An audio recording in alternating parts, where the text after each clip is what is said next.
네, 일타정치 박영식 시사 에디터 김종 전 청와대 행정관님, 김한나 민주당 서초갑 지역위원장님 나와 계십니다. 안녕하세요. 예, 안녕하세요. 네, 위원장님은 저희 방송에서 처음 뵙습니다. 네, 불러주셔서 감사합니다. 예. 영광입니다. 아, 네. 처음으로 하는 소감을 하나 또 말씀을 해주셔야죠. 특별히 우리 황현실 우리 앵커님께서 아하. 너무나도 아름다우시고 아, 예. 깊이 있는 방송에 예. 이렇게 초대해 주셔서 영광이라고 네, 생각합니다. 잘하고 있어. 네.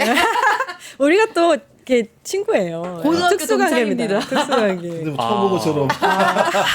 네, 반갑습니다. 네, 반갑습니다. 네. 방송은 방송이니까. 지금 뭐 예를 들면 학연으로 지금 방송하시는 학연으로 겁니까? 방송하고 있습니다. 아닙니다. 공정하게 하는 거 아닙니까? 네, 아니 우리 지역위원장님이 또 변호사세요. 네, 맞습니다. 여러 가지 또 중요한 순간마다 중요한 의견을 또 논평을 주실 거라 믿습니다. 에디터님 그죠? 그럼요. 예. 오늘따라 굉장히 과묵하신데. 아니 뭐 과목이라니요. 뭐 발언의 기회가 없는데 뭐 말을 찾아서 할 수도 없고. 질투? 아니, 두 분이 또 인사 나누시는데. 네, 예. 뭐 오늘 안 좋은 일 있었어요? 아니요, 전혀 무슨 말씀을 전혀 그렇지 않습니다. 예. 무슨 말씀을 아닙니다. 네, 안에서 왜냐면 귀엽다고 전 하는데요. 방송이 워낙 텐션이 세서 네. 이 방송이 맞추기 앞방송은 어려워요. 뭐 장난 아니던데요. 그래요? 예, 이제는 그 지각 페널티도 있는 방송이 됐어요. 예. 그거 보셨구나. 지각을 하지 않아야겠습니다. 일단. 우리 에디터님도 성대모사 진짜 잘하는데 네. 기회 하나 대해서. 보여주시면 안 될까요? 네. 근데 요즘에 그 이제 이 뉴스토마토에도 네. 이상민 크리에이터라는 이제 셀럽이 분명히 이제 셀럽. 그 출연을 하시는데 저랑 같이 방송하시거든요. 그렇죠. 오전에. 그러니까 이제 방송을 하시면 이제 또 그분의 역할이 있는데 제가 너무 또 월권을 해버리면 안 된다라는 생각에 상관없어요. 좀 자제하고 있습니다. 근데 제가 놀란 건 이상민 씨가 안철수는 못 이길 것 같은데. 맞아. 그죠? 안철수는 못 이길 것 아니 같아요. 안철수는 근데 제가 상민 씨 걸 또 보고 배웠기 때문에 예. 이따 안철수 등장해요? 발언 있습니다. 네, 정치화가. 준비하십시오. 예, 좋습니다. 역시 행정관님, 네, 오늘 빠르십니다. 주제 있나? 있어요. 살짝 자, 나옵니다. 그래요? 나 아까 못 봤는데. 자, 자세히 봐야 됩니다. 원고를 보고 오세요, 에디터님. 아니 그 안철수까지인데 못 없었나? 봤는데. 저도 네, 몰랐는데. 공부 잘하는 사람은 안 봐도 돼요. 저희가 나만 봤나? 공부 못하는 사람들이 이제 자세히 봐야 돼요. 알겠습니다. 우리 빨리 들어가야 되는 게 있어요. 이재명 대통령. 어제 사실 실시간으로 제가 보려고 했는데 12시 10분에 잠들어 버리는 바람에 한 40분쯤 기조 연설에 나섰단 말이에요. 요거 그럼 보고 와서 그러면은 얘기 나눠보도록 하겠습니다. 하이라이트입니다. 누군가 유엔이 이룬 성취가 무엇인지 묻는다면 대한민국의 80년 역사를 돌아보라 이렇게 대답하겠습니다. 한때 민주주의와 평화가 위기에 처했지만 대한민국은 그때마다 불굴의 저력으로 일어섰습니다. 친위 쿠데타로도 민주주의와 평화를 염원하는 대한국민들의 강렬한 의지를 결코 꺾을 수 없었습니다. 지난 겨울 내란의 어둠에 맞서 대한민국 국민들이 이뤄낸 빛의 혁명은 유엔 정신의 빛나는 성취를 보여준 역사적 현장이었습니다. 평화 공존과 공동 성장이라는 한반도의 새 시대를 향해 그리고 함께하는 더 나은 미래의 세계를 향해 우리 대한민국이 맨 앞에서 담대하게 나아가겠습니다. 긴 시간 경청해 주셔서 감사합니다. 와, 예. 혜진님은 라이브로 보셨대요. 부럽습니다. 짙은 남색 바탕에 흰색 줄무늬가 새겨진 넥타이 착용하고 태극기 배지까지 네, 3번의 박수를 받으셨습니다. 어떻게 보셨어요? 뭐 저는 이미 좀 예고됐던 바 대통령께서 이제 그 해외 무대에 가시면 이번은 또 특별히 또 포커스를 받는 국제 무대이자 다자 외교 무대이기 때문에 당연히 이 정부가 어떻게 탄생하게 됐는지 그 탄생의 배경에 대해서 대통령께서 직접 말씀을 하실 거라고 예상은 했고요.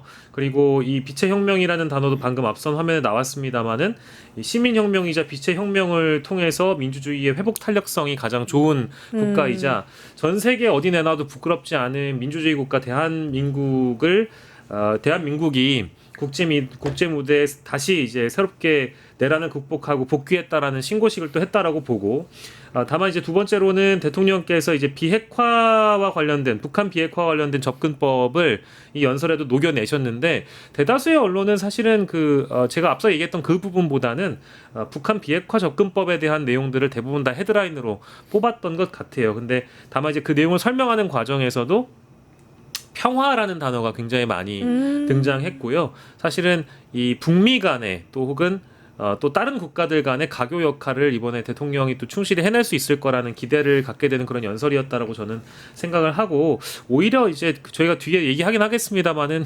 트럼프 대통령의 연설은 이게 뭘까라는 생각을 하게 만드는 이재명 대통령의 연설이었다라고 저는 네. 평가하고 싶습니다. 바로 앞에 트럼프가 하는 바람에 우리 대통령의 기조연설이 더 빛을 발한 네. 맞습니다. 트럼프가 고마운 날 예. 네. 어떻게 보셨어요? 저는 당신이 나를 밝은 쪽으로, 빛이 비치는 쪽으로, 꽃이 핀 쪽으로 끌고 나길 바란다. 라는 한강의 한강. 이제 소년이 온다를 이제 인용을 하셨는데 정말 이 기조 연설 자체가 정말 민주주의를 극복하고 평화에 대한 선언을 하면서 공동 성장까지 나아갔거든요. 그리고 유엔이 지켜주고 우리의 민주주의에 도움이 되었으면서 그 역사의 궤를 같이 하고 이제도 그 유엔에 이제 이끌어갈 수 있는 문화 강국으로서의 대한민국을 선언했다라는 생각이 들어서 너무나도 되게 희망적인 것을 넘어서는 비전 제시를 우리 대한민국을 넘어 전 세계적으로 했다라는 생각이 듭니다.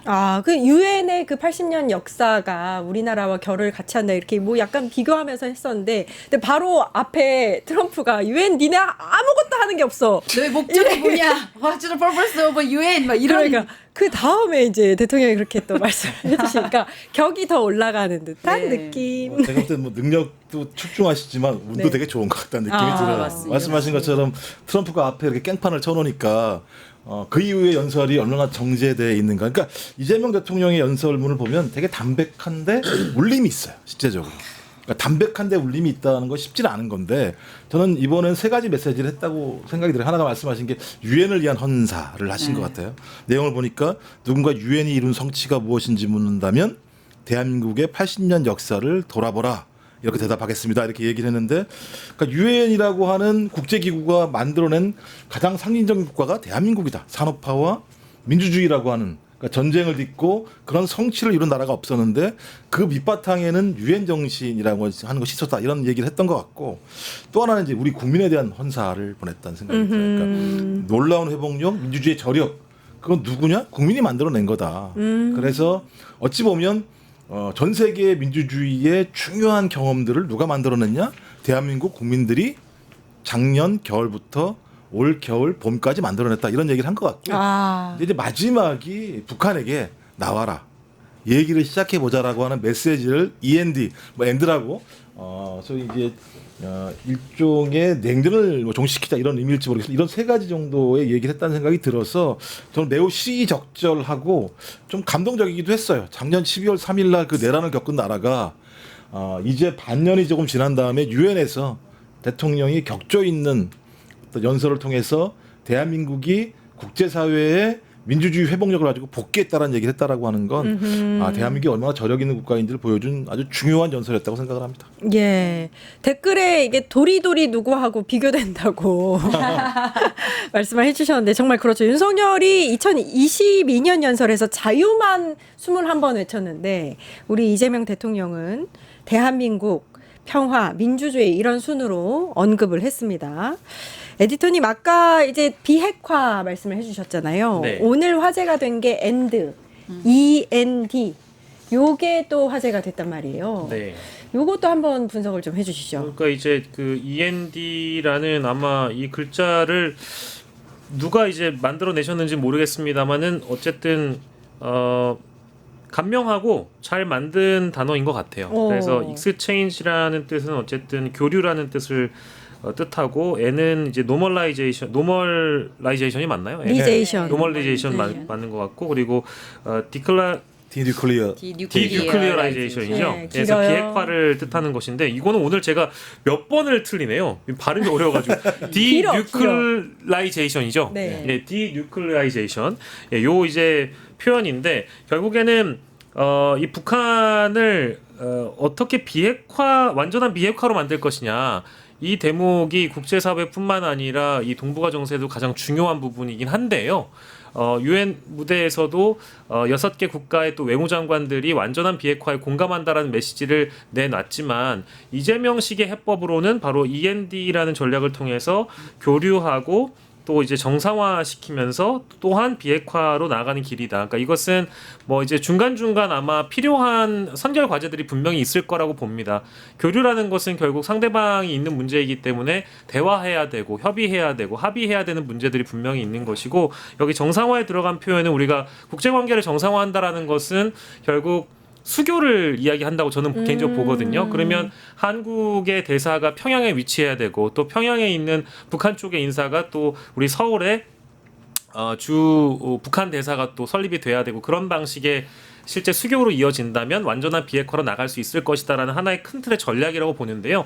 다만 이미 대통령께서 여러 외신 인터뷰를 통해서 3단계 해법을 제시한 바 있잖아요. 그래서 일단은 동결이란 과제라는 것도 분명히 있기 때문에 이 단계적 비핵화라고 우리가 설정을 해놓고 가는 것이 대북에 대한 북한과 관련된 비핵화에 대한 접근법이지 여타 여러 국가들은 무조건적인 비핵화만을 외치고 있지만 반드시 한 큐에 한 걸음으로 비핵화가 실현되는 것은 아니므로 지금 이 전략을 통해서 국제사회의 동의를 구하고 여러 어떤 협조를 구하는 것이 중요하다라는 것을 강조하기 위해서 이 표현이 등장했다고 보고요. 저도 뭐 한 번에 되는 일은 없다라고 생각합니다. 모든 문제가 다 그럴 텐데 비핵화는 사실 굉장히 가보지 않은 길이고 어려운 길이고 게다가 또 오늘 연설하는 과정에 이건 뭐 조선일보 쪽 보도를 보니까 북한 측 인사는 단 한 명도 대통령의 연설을 경청하지 않았다는 점을 또 꼽더라고요. 즉 북한은 계속 이런 식으로 한국을 패싱하고 미국과만 소통을 한다든지 한국 쪽은 아예 이제 바라보지도 않는 전략을 택하고 있는데 그러면 그럴수록 우리 입장은 더욱더 이제 상대방을 존중해주고 대화할 수 있는 어떤 공간을 열어주면서 우리가 대통령께서 말씀하신 페이스메이커를 어떻게 더 잘 해나갈 것인지 거기에 집중하면 될 거라고 봅니다. 예, 정확하게 또 에디터님께서 분석을 해주셨는데 우리가 또 원본을 안 보고 갈 수가 없습니다. 이 네. 영상 보고 와서 위원장님께서 좀 이어서 해주시죠. 네. 올해는 유엔 창설 80주년이자 한반도 분단 80주년입니다. 새로운 도전과 함께 미완의 과제가 우리를 기다리고 있습니다. 민주 대한민국은 평화 공존, 공동 성장의 한반도를 향한 새로운 여정을 시작합니다. 그 첫걸음은 남북 간 무너진 신뢰를 회복하고 상호 존중의 자세로 전환하는 것입니다. 대한민국 정부는 상대의 체제를 존중하고 어떠한 형태의 흡수 통일도 추구하지 않을 것이며 일체의 적대 행위를 할 뜻이 없음을 다시 한번 분명하게 밝힙니다. 비핵화는 엄중한 과제임에 틀림없습니다. 그러나 단기간에 해결되기 어렵다는 냉철한 인식의 기초 위에 현실적이고 합리적인 방안을 모색해야 할 시점이 됐습니다. 핵과 미사일 능력 고도화 중단부터 시작하여 축소의 과정을 거쳐 폐기에 도달하는 실용적, 단계적 해법에 우리 국제사회가 지혜를 모아주시기 바랍니다. 예. END 이 의미를 누가 만들었는지 모르겠는데 너무 괜찮았어요. 교류, 관계 정상화, 비핵화. 요 네. 아주 명확한 메시지가 함축되어 있는. 근데 저는 과거에 우리가 산업 통상을 할 때 마스가 나왔었잖아요. 예, 예. 그런 것처럼 이재명 정부, 즉 우리 국민주권 정부가 이렇게 END를 만들고 이 이니셔티브, 즉 이 외교 정치에서도 정확한 메시지를 전달하고 상징화하는 그런 기술이 좀 뛰어나다라고 저는 좀 생각이 예, 되어지거든요. 예. 왜냐면 어느 나라도 END 뭘 끝낼 거야 어허. 이런 느낌이 있잖아요. 근데 그걸 정확하게 제시를 하고 있다라는 게 좋고, 그리고 국제적으로 굉장히 위상이 제고되는 외교적 언어를 잘 구사하고 있다, 이런 평가도 좀 낼 수 있다라고 좀 생각이 되어서요. 그리고 아까 여기서 말씀하셨던 것처럼 저는 평화 공존 공동 성장, 이 이야기는 단지 이념적인 얘기만 하는 것이 아니라 지금 우리 먹고 사는 문제, 실용적인 문제, 그리고 지금 우리나라 경기가 좀 좋지는 않지 않습니까? 예. 이걸 다 극복하겠다. 그리고 그걸 뛰어넘는 문화 강국으로 나아가겠다는 거를 정확하게 보여주고 있다. 이런 생각이 좀 듭니다. 아, 예. 네. 사실 또 우리 행정관님도 요 관련해서도 전문 분야이기 때문에 야, 이 전반적으로 종합해 주시는. 정말 삐딱선이 있을 것 같은 느낌이 드는데 아닙니다. 저는 좀 오게티라는 생각이 들었어요. END라는 단어는 매우 관료적인 냄새가 많이 나는 용어였다고 생각을 하고 그래요? 좀 라이브했다 이런 생각 많이 저 오늘 들었어요. 모든 분석 중에 이 분석은 최초입니다. 저는 지금 상황은 되게 엄중한 상황이라고 생각해요. 이 문제는. 그러니까 엄중한 현실 인식이 필요합니다. 근데 지금 이 나온 용어를 보면 예를 들면 그런 거지 않습니까? 교류 협력하자라고 하는 거고 그래서 관계를 정상화하자. 비핵화로 가자. 이건 일관되게 나왔던 관료적 언어인 거고 지금까지의 관행적인 방식인 거예요. 그래서 END라는 단어에 방점을 맞춰서 이걸 끌어왔다고 생각이 들기 때문에 좀 라이브하다고 말씀을 드리는 거예요.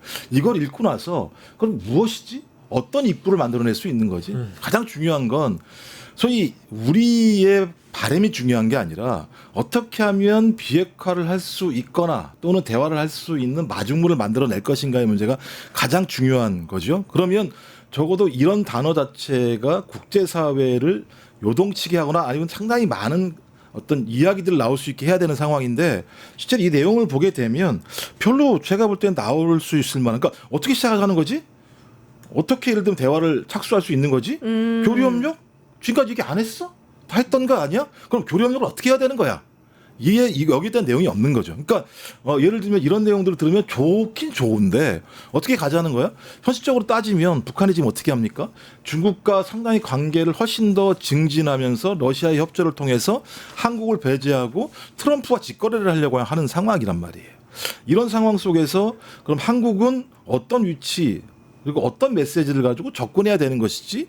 라고 하는 부분에 대해서 뭐 이렇게 제가 또 전문가 랩시고 이렇게 말씀드리기 죄송합니다만 임팩트가 별로 없다라는 느낌이 들어서 예를 들면 그런 거잖아요. 사실상 핵 보유국이라고 트럼프가 얘기한 상황이란 말이에요. 실제적으로. 미국에 있는 국무부 같은 경우는 그렇게 얘기하지 않습니다만 이런 상황에서 한국은 어떤 위치와 입장을 가지고 북한과 대화를 할 수 있을 것인가라고 하는 어떤 하나의 단초 저는 이 메시지는 보이지 않았다는 측면에서 뭐 그 뒤에 뭐가 있을지 모르겠습니다만 제 느낌에서는 관료적인 냄새가 났고 엄중한 현실 인식을 반영한 메시지라고 보기엔 좀 어려운 측면이 있는 것 같다라고 저는 판단했어요. 뭐 색다른 다른 것이 나와서 예. 말씀하신 것처럼 뭐 조만간 뭐 에이펙 이런 얘기 나오는데 그때 그런 빅 이벤트가 만들어졌으면 좋겠습니다만 이 정도의 내용으로 북한이 훅 하고 나올 거라라고 생각한다면 저는 그건 오산이라고 근데 생각해요. 저는 이런 생각은 들어요. 왜냐하면 지금까지 언론에 나왔던 이재명 정부가 빛의 혁명으로 새로운 민주주의를 회복했다. 정상국가로 완전 돌아왔다라는 선언을 했거든요. 이번 유엔 예. 기조 발언을 통해서. 왜냐하면 과거에 계엄을 대한민국 계엄을 할 수 있는 나라야? 불법 계엄이 가능한 나라야? 이런 분위기가 있고 지금 현재 윤석열이 정말 누워서 지금 재판에 임하지 않고 있다. 이런 게 외신에 나가고 있어요. 거기에 무언가를 끝내고 새로운 방향으로 혁신으로 나아가겠다라는 메시지를 저는 정확하게 전달했다라고 생각을 하거든요. 물론 그 내용 이엔드 뭐를 끝낼 건데 그 과거의 불법 계엄 아니면 과거의 헌정 질서가 붕괴된 거 다시 세우겠다. 어떻게 세울 거야? 우리 이 과정으로 세우겠다 이거예요. 저는 그렇게 보는 차원에서는 전 너무 좋다. 예. 교류, 관계 정상화, 그리고 비핵화. 이 비핵화의 내용도 좀 자세히 볼 필요가 있거든요. 그냥 무조건 과거처럼 너 핵 가졌어? 대화 안 해. 이게 아니거든요. 추가적인 핵을 추가하지 않는다면 그걸로도 대화할 수 있다. 어느 정도 실용외교 그리고 실용적인 교류 협력으로 이 긴장을 완화하겠다. 이렇게 얘기를 하고 있거든요. 네. 사실 이게 방미 일정 전에 이재명 대통령이 BBC라든지 이런 외신 인터뷰를 많이 했는데 거기선 좀 더 자세하게 그리고 좀 강렬한 메시지를 많이 내긴 했는데 요건 이제 유엔에 맞춰서 유엔 총회에 맞춰서 기조 연설을 한 거 아닌가라는 생각이 들기는 하는데 뭐 근데 이제 뭐 앞서 이제 두 분 말씀 주신 게 사실 다 맞는 말씀이고요. 그러니까 이 기술적으로는 분명히 디테일한 부분들이 빠져 있는 건 사실인데 이제 국제 무대의 유엔에서의 연설에서 모든 내용들을 다 포함해 가지고 열거할 수는 없는 그런 뭐 현실이 분명히 있을 거라고 보고요. 아까 또 우리 위원장님께서 말씀 주신 그대로 이건 어찌 보면은 이제 하나의 뭐 플러팅의 일종이라고 또 봐야 되겠죠. 북한이 그 자리에 없었다고 하더라도 듣는 외교관 단 한 명도 없었던 상황이었다고 하더라도 이렇게 직접 뭐랄까 뭐 국제 무대에 나온 여러 외교관들은 반드시 비핵화를 단박에 해야 된다라고 얘기할진 모르겠지만 가장 인접한 국가인 한국에 있는 대통령은 당신들은 동결 먼저 해도 된다. 북미 간에 협의만 한다면 우린 그것마저 받아들이겠다라고 얘기할 정도라면 북한 입장에서는 한국의 태도가 많이 열려 있다라는 것을 지금 이제 이 연설을 통해 알 수 있을 거라고 보고요. 다만 이제 그 디테일이 이제 뭐가 필요하냐면 END를 보자면 아까 얘기했던 그 교류 이전에는 당연히 뭐 대북 제재 해제가 필요할 거고요. 대북 제재를 해제를 해줘야 이제 대화를 하겠다고 북한이 또 손들고 나오지 않겠습니까? 예. 그것만 이제 미국의 역할이 좀 필요한 거고 두 번째로는 관계 정상화를 하려고 한다면 아까 제가 얘기했던 대로 양국의 뭐 대사관도 설치하고 이런 문제가 실제 있잖아요. 그건 종전이 수반돼야 되는 거기 또 때문에 이런 건 굉장히 또 어렵고 복잡한 방정식이 분명히 걸려 있어서 이런 얘기를 대통령께서 뭐 연설에 담기는 어려웠을 거라고 생각합니다만은 이런 부분을 빼놓지 않고 아마 어떻게 하겠다라는 해법은 조만간 또 얘기할 수 있는 자리가 있을 거라고 봅니다. 근데 제가 이제 이 말씀을 드리는 이유는 뭐냐면요. 대통령이 나가기 전에 언어와 이 유엔 연설의 언어 자체가 다 다르다고 생각하는 거예요. 정부에서 관료들이 개입했을 거라고 생각하는 거예요. 더 나가면 안 된다. 이런 얘기 했을 거라고 생각이 들기 때문에 관료가 개입하면 안정적인 상황 관리는 됩니다만 돌파를 못하는 경우도 되게 많기 때문에 저는 뭐 제가 아직 확인한 건 아닙니다만 이재명 대통령은 한 발 더 나가고 싶어 하지만 저는 그 관료적 세계에서는 더 이상 나가면 안 된다는 얘기가 많았던 것 같고 거기에 대한 어떤 적절한 어떤 선에서 정리가 됐기 때문에 제가 말씀드린 좀 예각화된 메시지가 나오지 못했던 측면이 있는가 아닌가 하는 생각이 들어서 저는 이재명 대통령이 연설문을 말씀드리는 게 아니라 그 주변에서 지속적으로 예를 들면 관계를 갖고 있는 관료들이 이 엄중한 상황을 돌파하기 위해서는 창의력이 상당히 필요합니다. 아하. 상황 관리가 필요한 상황이 아니거든요. 네. 그런 측면에서 관료들은 이렇게 한다고 하더라도 소위 이재명 정부를 만들었던 핵심적인 참모 그룹들은 창의성을 가지고 현실을 돌파할 수 있는 내용들을 만들어서 좀 앞으로 좀 돌진했으면 좋겠다라는 차원에서 말씀드린 겁니다. 네, 중요한 의견이라고 생각합니다. 조금 전에 속보가 들어왔는데요. 정부 조직법 개정안이 법사위 전체 회의를 통과했습니다. 민주당 주도로 통과했다는 소식을 전해드리고요. 잘했어. 자, 네, 잘했습니다. 아, 진짜 잘했어요. 이거 빨리 통과해야 정부가 또 힘차게 나아가죠.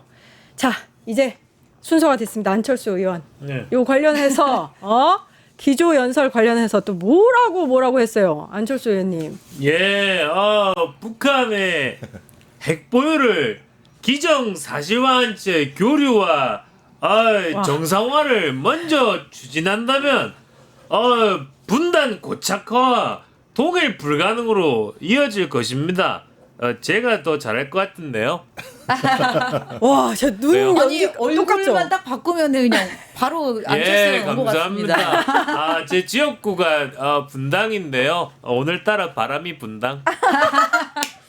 아니 오늘 지각도 안 했는데 왜? 아니 또 시키니까 뭐. 네, 왜요? 에디터장 최고예요. 왜요? 뭐 네. 시킨 대로 잘했습니까? 네, 너무 멋져 불어. 근데 이 발언 자체는 정말 진짜 짜증나죠. 예. 네. 아니, 어떻게 보셨어요? 이 얘기는 저희한테 해야죠. 아니, 생뚱맞아요. 생뚱맞다.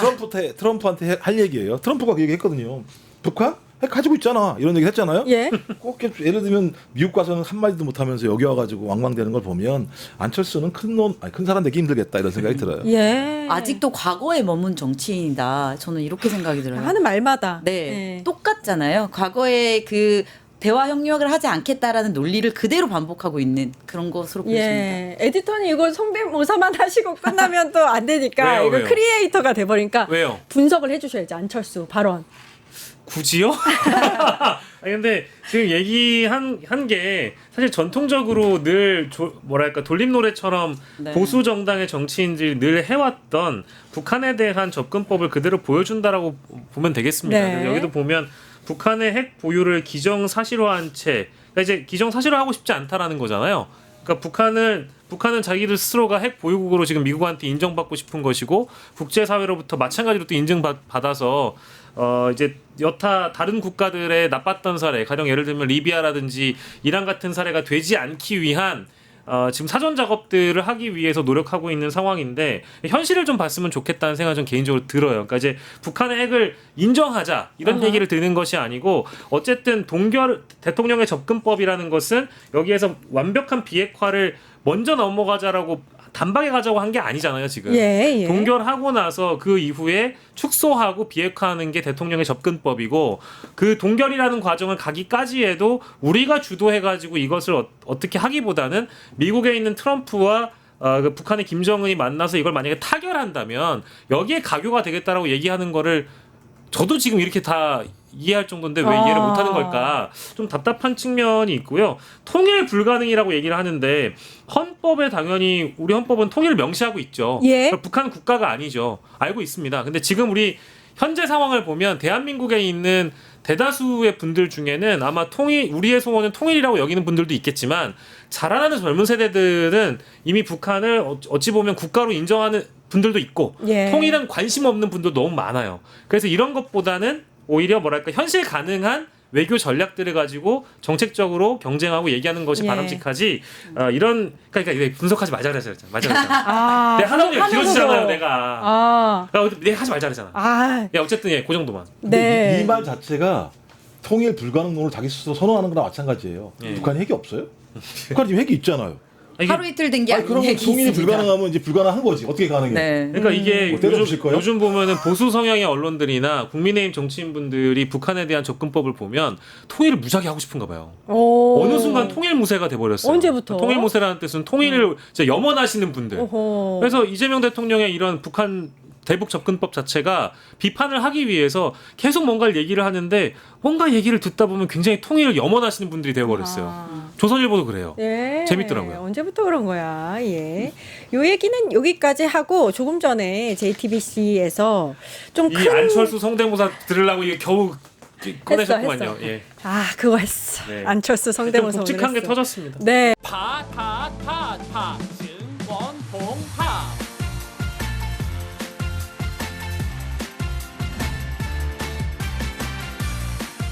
이제 저녁 8시 30분 퇴근 후 퀴즈 한판 혼자 하지 마세요. 같이 해요. 매일 저녁 8시 30분 많은 참여 바랍니다.